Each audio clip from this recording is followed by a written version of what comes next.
Fate Be Changed, Chapter 8, Merida.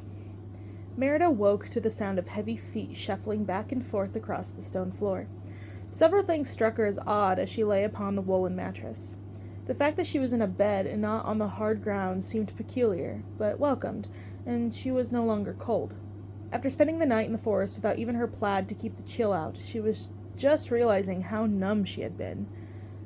The most stunning discovery was her clear head. Though still foggy, she did not suffer from the persistent pounding she vaguely remembered from the day before. Had that been the day before? She'd lost track of time. She also, apparently lost track of where she was. She had hoped she would wake up to find herself back in her bedchamber at Castle Dunbrock. She would have done anything for that, even put up with her 3 brothers being a pain in the arse, or her mother, for that matter.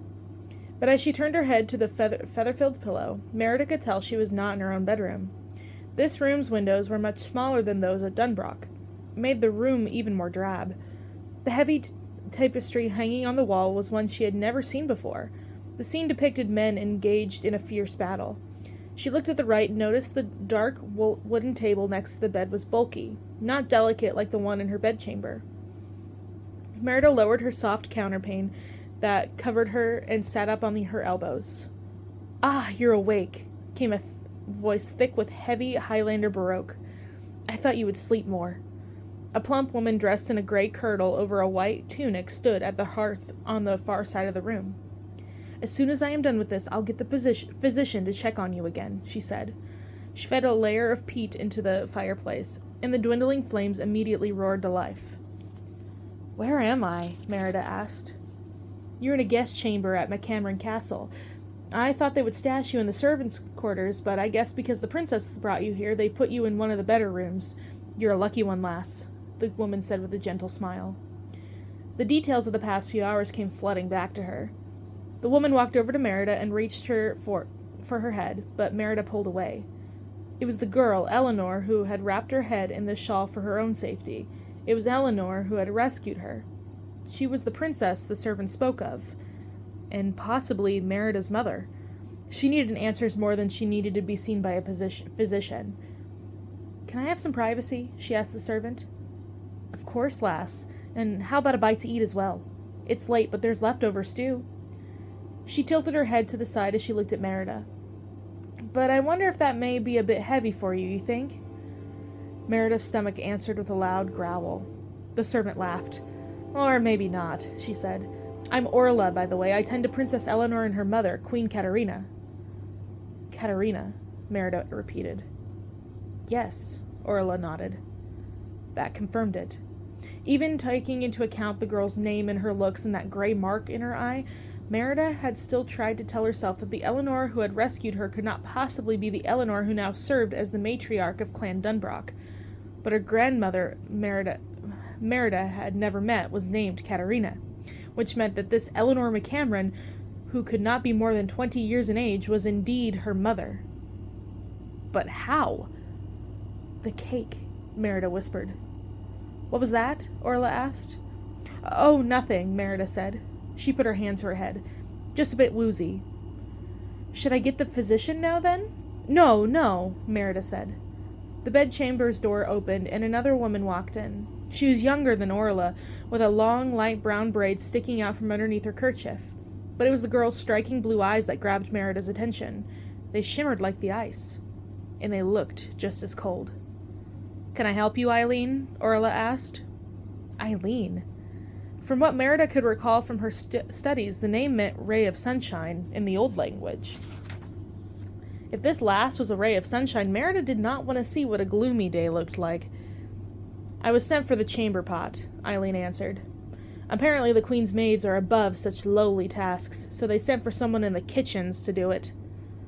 "It's empty," Merida said quickly. The girl flashed those cold eyes at her for only a moment before returning her attention to Orla. The tension that stretched between the two women was so thick, Merida could practically feel it in her skin. "You heard the girl," Orla said. "The chamber pot is empty. I shall have someone call for you when you are needed. Or maybe the maids could do their jobs." "That will be all, Eileen," Orla said. Merida looked on in fascination as the girl stuck her pert nose in the air and left the bedchamber. Orla's disapproving glare followed her.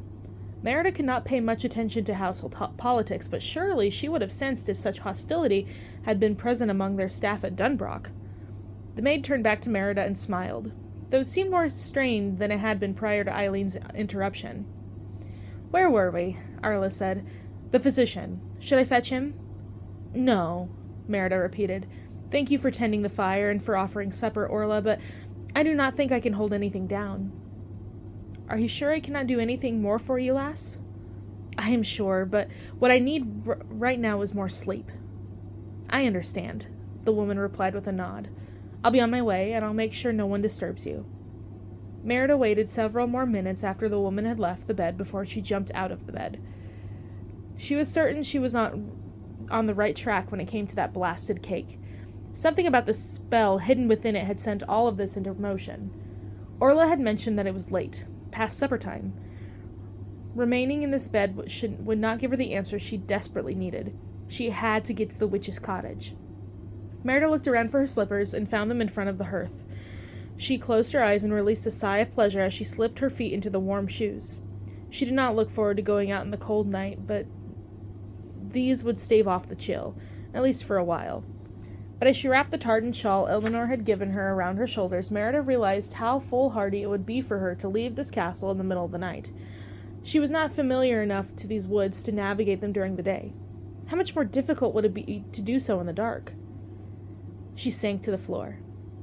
Making such rash decisions had landed her in this position in the first place. Maybe she should seek out Eleanor and try to get more information from her instead. But what information could the girl, her mother, give her? If Princess Eleanor had known how Merida was when she happened upon her, she certainly would not have so by now. And this younger Eleanor had been adamant that she did not know of King Fergus, because there was no King Fergus. Her grandfather, Douglas McCameron, was the reigning king of this area of Scotland, and her father, the man she had known as the King of Dunbrock her entire life, was very likely still a young clansman. A young clansman who was supposed to have been rescued by Princess Eleanor in the woods, Merida realized. A sinking feeling came over her. Instead of her mother rescuing her father and nursing him back to health, Princess Eleanor had discovered Merida in the forest. It was as if she had taken her father's place, when in reality she should not have been born yet. Merida covered her face in her hands. Confusion riddled her senses, making her head spin with decisions that continued to grow every minute. And then in front of the warm hearth, Merida fell into a restless sleep. The physician greeted Merida with a smile the following morning.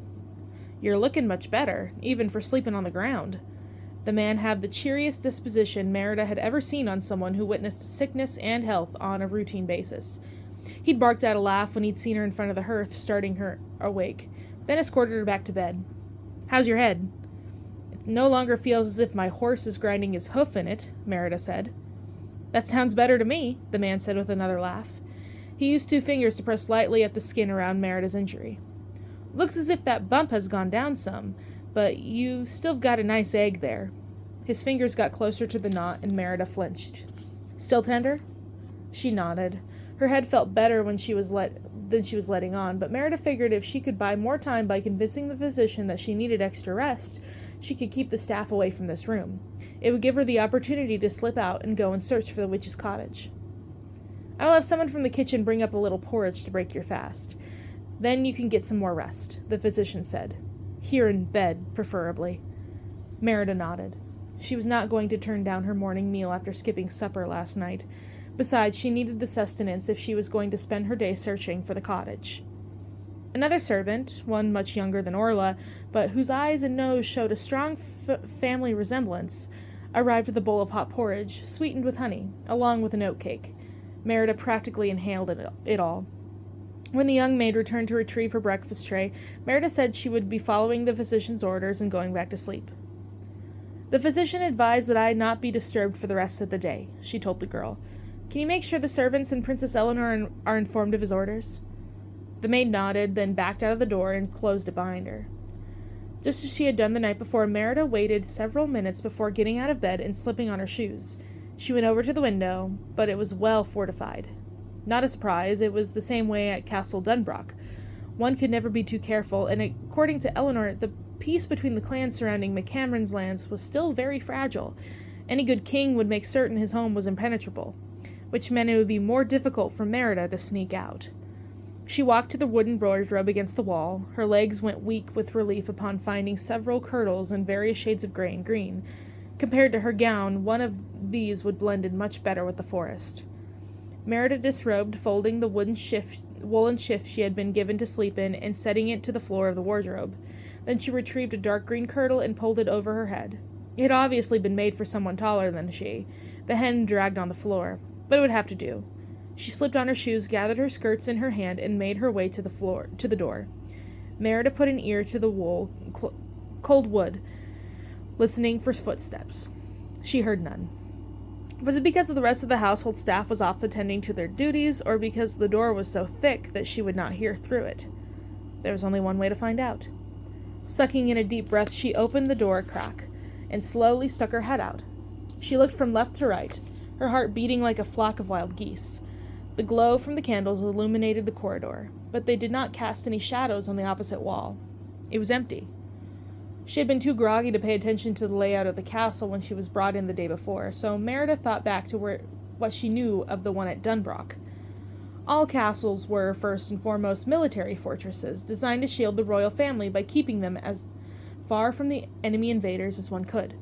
The guest chambers would be closest to the front of the gallery and great hall, with the family's sleeping quarters near the keep, the safest part of the castle. Taking a chance that McCameron Castle had been decided with similar intentions, Merida slipped out of the door and moved left. Flattening her back against the wall, she hastily shuffled toward the front. She heard the murmur of voices just as she reached a shallow alcove. She ducked inside and cursed herself for not choosing a gray kirtle. It would have blended in better with the walls. The voices grew louder. They spoke in thick brogues, so thick that Merida could barely make out the words. She heard Eleanor's name and what sounded like the Queen's, but she could not be sure. As they drew closer, she closed her eyes and tried to come up with a plausible excuse. "The king is with the council," came a voice that sounded vaguely familiar. "Though we must wait until he's alone." "The king is never alone," a craggy male voice returned. "We must wait." Merida frowned as she tried to place them, but she had been in this castle for less than a day. She did not know anyone here well enough to distinguish a voice from another. After several agonizing moments, the whispering and footsteps retreated, going the opposite way. Merida slowly leaned forward out of the alcove, looking both ways. The narrow corridor was once again empty, but if the past 5 minutes were anything to go on, it would not remain that way for long. She gathered her skirts and tiptoed faster, making her way through the gallery and past the banquet hall. A human-shaped shadow appeared before she had the chance to hide. Merida gasped, but it looked as if the luck was still on her side. The shadow belonged to a young maid who carried an armful of linens, stacked high and blocking her vision. Merida lowered her head and turned her face away from the maid as she passed her in the corridor. Just as she was rounding a corner, she heard someone call out, "Who goes there?" She panicked. She did not know if she had been seen, and she would not like to take the time to find out. She quickly ducked into the first room she could go to, flattened her back against the door, and screamed.